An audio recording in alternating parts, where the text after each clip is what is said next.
ಇನ್ನು ದ್ವೇಷ ಭಾಷಣ ನಿಯಂತ್ರಣ ವಿಧೇಯಕಕ್ಕೆ ಬಿಜೆಪಿ ತೀವ್ರತರವಾಗಿ ವಿರೋಧವನ್ನು ವ್ಯಕ್ತಪಡಿಸ್ತಾ ಇದೆ. ಬೆಳಗಾವಿಯಲ್ಲಿ ಬಿಜೆಪಿಯ ನಾಯಕರೆಲ್ಲರೂ ಕೂಡ ಮಾತಾಡಿದ್ದಾರೆ. ವಿಪಕ್ಷ ನಾಯಕ ಆರ್ ಅಶೋಕ್ ವಾಗ್ದಾಳಿಯನ್ನು ನಡೆಸಿದ್ದಾರಂತೆ. ಗೃಹ ಸಚಿವರೇ, ಸದನಕ್ಕೆ ದ್ವೇಷ ಭಾಷಣದ ಬಿಲ್ ತಂದಿದ್ದೀರಾ? ಯಾರಿಗೂ ಬಾರದ ಆಲೋಚನೆ ನಿಮ್ಗೆ ಹೆಂಗ್ ಬಂತು ಅಂತ ಆರ್ ಅಶೋಕ್ ಕಿಡಿಕಾರಿದ್ದಾರೆ.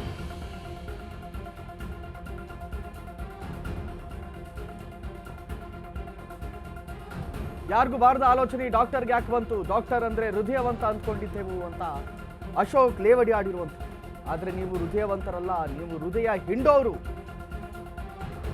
ಈ ವಿಧೇಯಕದಿಂದ ಪೊಲೀಸರು 100% ಹಿಟ್ಲರ್ ಆಗ್ತಾರೆ, ಅವರಿಗೆ ಸರ್ವಾಧಿಕಾರ ಸಿಕ್ಕಿಬಿಡುತ್ತೆ. ಇದು no bail go to jail bill ಅಂತ ಆರ್ ಅಶೋಕ್ ಕಿಡಿಕಾರಿದ್ದಾರೆ. ತುರ್ತು ಪರಿಸ್ಥಿತಿ ತಂದವರಿಗೆ ಇನ್ನೇನು ನಿರೀಕ್ಷಿಸೋಕೆ ಸಾಧ್ಯ? ಇವಾಗ ಪತ್ರಿಕಾ ಎಮರ್ಜೆನ್ಸಿ ತರೋಕೆ ಮುಂದಾಗಿದ್ದೀರಾ ಅಂತ ಕೇಳಿದ್ದಾರಂತೆ. BNSS ನಲ್ಲಿ ಇದೆ, ಹೊಸದಾಗಿ ಕಾನೂನು ತರೋದು ಬೇಡ. BNSS ನಲ್ಲಿ ದ್ವೇಷ ಭಾಷಣದ ಕುರಿತಾಗಿ ಒಂದು ಕಾನೂನಿದೆ, ನೀವು ಯಾಕೆ ಹೊಸದಾಗಿ ತರ್ತಾ ಇದ್ದೀರಾ ಅಂತ ಆರ್ ಅಶೋಕ್ ಮಾತಾಡಿದ್ದಾರೆ. ನಾವು ಅದು ಇದ್ರೂ ಕೂಡ ಸ್ಪೀಕರ್ಗೆ ಗೌರವ ಕೊಟ್ಟು ನೀವು ಚರ್ಚೆಗೆ ಅವಕಾಶ ಕೊಡಿ, ನಾವೆಲ್ಲ ಚರ್ಚೆ ಮಾಡ್ತೀರಿ. ಆಮೇಲೆ ಇದನ್ನ ಸದನ ಸಮಿತಿಗೆ ಒಪ್ಪಿಸ್ಬೇಕು. ಸದನ ಸಮಿತಿಯಲ್ಲಿ ಎಲ್ಲಾ ಪಾರ್ಟಿಯವರು ಇರ್ತಾರೆ, ಚರ್ಚೆ ಆಗ್ಲಿ. ಇವತ್ತು ನೀವ್ ಇರ್ತೀರಾ, ಇನ್ನು 2 ವರ್ಷಕ್ಕೆ ಹಾಳಾಗಿ ಹೋಗ್ತೀರಾ ನೀವೆಲ್ಲ. ಆದಷ್ಟು ಬೇಗ ಕಾಂಗ್ರೆಸ್ ಪಾರ್ಟಿ ಹಾಳಾಗಿ ಹೋಗ್ತೀರಾ. ಈ ಅಧಿಕಾರವನ್ನು ಆಮೇಲೆ ಬೇರೆ ಪಾರ್ಟಿ ಬಂದ್ರೆ ಅವ್ರಿಗೂ ಇದು ವೆಪನ್ ಆಗ್ಬಾರ್ದು. ಇದು ಡೆಮಾಕ್ರಸಿ, ಪ್ರಜಾಪ್ರಭುತ್ವ ಉಳಿಸುವಂತ ಒಂದು ಕೆಲಸವನ್ನ ನಾವು ಮಾಡಬೇಕಾಗಿತ್ತು.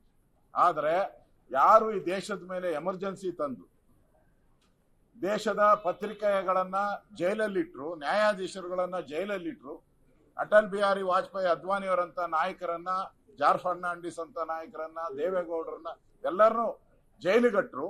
ಅದೇ ಒಂದು ರಾಜಕೀಯ ಪಕ್ಷದಿಂದ ಇವತ್ತು ಈ ಬಿಲ್ ಬಂದಿರುವಂತದ್ದು ಕಾಕತಾಳೀಯ ಪಕ್ಕ. ಅಂದ್ರೆ ಆ ಸಂಸ್ಕೃತಿ ಅವರ ತಲೆಯಲ್ಲಿ ಬಂದ್ಬಿಟ್ಟಿದೆ. ಎಮರ್ಜೆನ್ಸಿ ಏನು ಕಾನೂನು ಮಾಡಿದ್ರು ಅದೇ ರೀತಿ ಕಾನೂನನ್ನ ತಂದಿದ್ದಾರೆ. ಇದರಿಂದ ಪತ್ರಿಕಾ ರಂಗ ಇರ್ಬೋದು, ರಾಜಕೀಯ ವಿಶ್ಲೇಷಕರು ಇರ್ಬೋದು, ಎಲ್ಲರಿಗೂ ಕೂಡ ಮುಂದಿನ ದಿನಗಳಲ್ಲಿ ದೊಡ್ಡ ಅನಾಹುತ. ಜೈಲು ಇಲ್ಲ ಬೇಲು, ಇವೆರಡೇ. ಸೀದಾ ಜೈಲಿಗಡ್ತಾರೆ, ಬೇಲು ಸಿಕ್ಕಲ್ಲ. ಆ ಪರಿಸ್ಥಿತಿ ಇವತ್ತು ರಾಜ್ಯದಲ್ಲಿ ತಂದಿದೆ. ಅಂದ್ರೆ ಇವರ ಉದ್ದೇಶ ಬಿಜೆಪಿಯನ್ನ ಬಗ್ಬಡಿಬೇಕು, JDS ಅನ್ನ ಬಗ್ಬಡಿಬೇಕು ಅನ್ನೋ ಒಂದೇ ಒಂದು ಕಾರಣಕ್ಕೆ ತಂದಿದ್ದಾರೆ. ಮತ್ತೆ ಅವರು ಪರಮೇಶ್ವರ್ ಹೇಳಿದಲ್ಲ, ಮಾತತ್ರ ಮೈಕ್ ಹಿಡಿತಾರೆ ನನ್ನ ತಂದು ಅಂತ.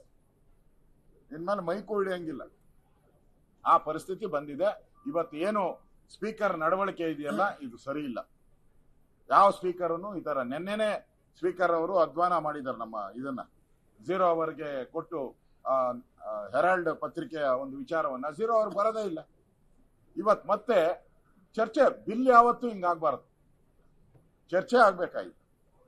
ಚರ್ಚೆ ಆಗಿ ಅದಾದ್ಮೇಲೆ ನಾವು ಕೂಡ ಅದರಲ್ಲಿ ಡಿಬೇಟ್ ಮಾಡಕ್ಕೆ